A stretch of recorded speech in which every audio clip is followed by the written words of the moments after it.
Bah voilà, présentation de l'auto-école. Donc, on va en faire le tour rapidement. Vous l'avez tous plus ou moins déjà vu. Donc 205 auto-école. La voiture de base est une 205 XL, donc finition plutôt basique. 3 portes, ce qui est pas très courant pour une auto-école. Parce que bon, côté pratique veut que plutôt on utilise une 5 portes. Donc voilà, après j'ai retiré les grosses jantes alu que j'avais mis parce que voilà, c'était pas très pratique à rouler, ça frottait un peu partout. De ce que moi j'ai fait et ce que j'ai rajouté. Alors je lui ai rajouté un pare-choc GTI avec le bandeau de pare-choc et le pare-choc dans la couleur des plastiques de cette époque. Donc j'ai mis des feux d'NJ9. Donc ça fait propre, il me reste plus qu'à câbler les longues portées pour qu'elles fonctionnent. Ensuite, on avait vu, vous aviez vu, hein, j'avais fait tout le nettoyage complet de la voiture avec le polish, la petite reprise de peinture sur les ailes arrière. Donc reprise sur les ailes arrière, ça se voit quasiment pas en fait, hein. Donc c'est plutôt bien. Pour l'arrière, j'ai fait le même traitement, j'ai repeint la râpe, le pare-choc et j'ai mis une jupe GTI parce que ça paraît honteux, mais j'avais même pas de jupe basique. Donc j'ai réussi à conserver le petit pare-choc sans le jonc chromé. Donc ça j'y tiens, c'est pour ça que devant je l'ai pas remis non plus. Donc voilà. Et après en dehors de ça et du polish et du nettoyage général, on a mis 4 pneus. Qu'est-ce qu'on a fait encore? On a fait la révision, la distrie. Voilà, et je pense que avant de la vendre, puisqu'elle sera certainement bientôt en vente, il y aura joint de culasse queue de soupape qui seront faits parce qu'elle fume un petit peu bleu.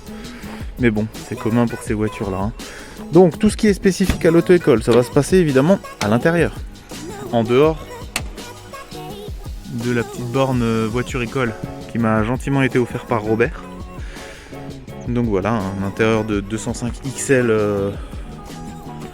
plutôt basique, mais en excellent état. Donc tout est d'origine, il me manque une plage arrière, je devrais en chercher une dans mon stock.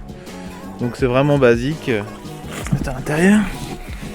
Donc on a le compteur, elle a 192 000 km. Version avec carburateur et donc starter bien sûr.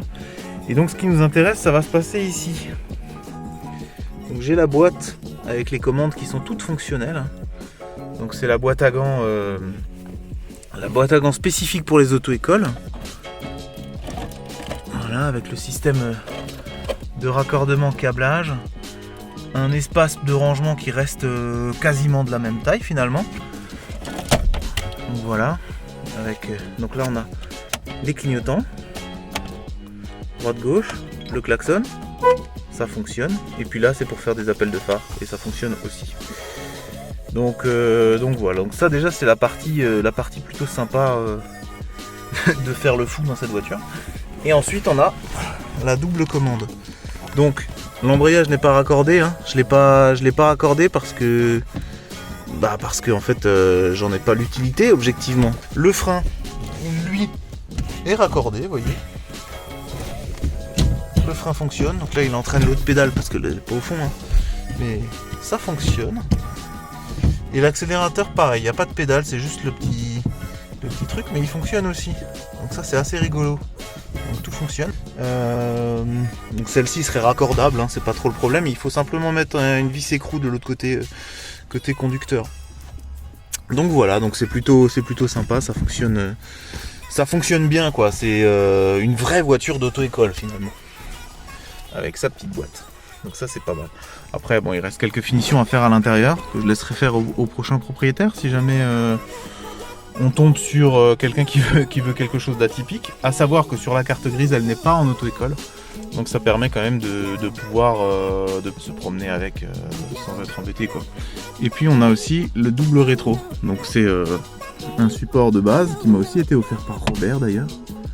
Et que je viens de lamentablement décoller de mon pare-brise. Voilà, je suis content. Bon bah du coup, dans le prochain épisode, vous allez voir comment on recolle un rétro. Putain, la haine.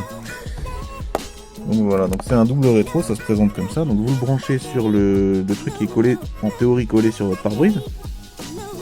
Et après vous pouvez positionner directement deux rétroviseurs. Donc comme ça, Voilà, comme ça vous avez le conducteur et le moniteur du coup qui peuvent regarder ce qui se passe derrière. Mais là pour le coup on voit que dalle. Donc voilà, j'espère que ça vous a plu. On va faire un petit tour